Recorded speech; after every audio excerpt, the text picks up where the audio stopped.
Welcome to another video for physical science. In this video, we're going to be highlighting the outer planets. This particular video is going to focus on one planet in particular, though, Jupiter. There's enough information here to make one video off of just Jupiter, and then I'll make another one for Saturn, Uranus, and Neptune. Okay, so these are the outer planets. So in the previous video, the inner planets, we talked about Mercury, Venus, Earth, and Mars. Those were terrestrial planets. The outer planets are considerably larger, further away, more massive, and are gaseous planets, meaning that they're made out of gas. Okay, so and those planets are Jupiter, Saturn, Uranus, and Neptune. And as I mentioned, this video is going to highlight Jupiter. Okay, now the Earth is about 93 million miles away from the Sun.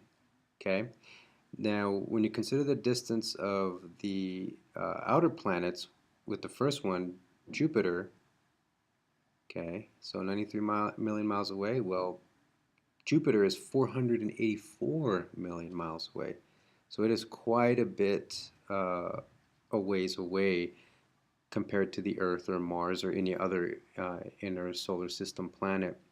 One other thing to consider with the size of Jupiter is that you could fit 11 Earths in that diameter.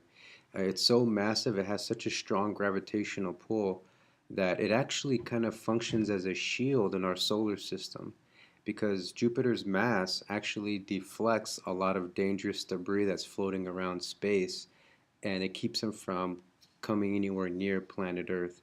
So Jupiter's kind of a protector, bodyguard, if you will, of planet Earth and the internal planets. So as I mentioned before, Jupiter is a massive gas giant.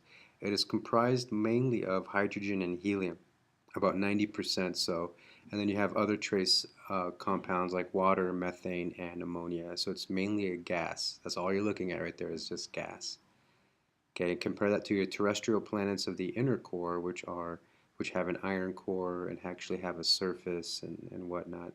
So again, it's further away from the sun, and it takes about 12 Earth years for Jupiter to make a full revolution. That's quite a bit. Okay, and Jupiter is actually visible with the unaided eye. You can actually see it at night without any telescopes or anything like that. So the skies around Texas, April, Mayish, you'll be able to see Jupiter in the night sky. It'll just be a nice bright little star just to the lower left of the moon. Galileo was the first to see Jupiter through a telescope, and as he was looking at it, he actually noticed 4 other moons. So he noticed that Jupiter has 4 moons. Now compare that to your inner solar system planets that have at max 2 moons, which was Mars, right? Earth has 1 moon. Well, Jupiter, as it turns out, in 2007, we discovered that there's actually, at the end of 2007 anyways, there's 67 moons in Jupiter. So quite a bit more. That's more than all the other inner solar system planets combined. Now, one last thing to look at Jupiter. If you look at that red spot, Jupiter's famous for its red bands, okay, those storms, and it's also famous for this red spot. Let's highlight that a little bit.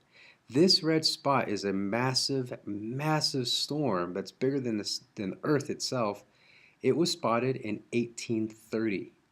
That means that this storm has been brewing for over 300 years. This is called a 300-year storm. And again, that's a storm that's bigger than the size of Earth, so that's pretty impressive. It's pretty cool. And well, that does it for our outer planets, Jupiter. So I hope you learned something new today. Thanks for watching, and good luck in your studying.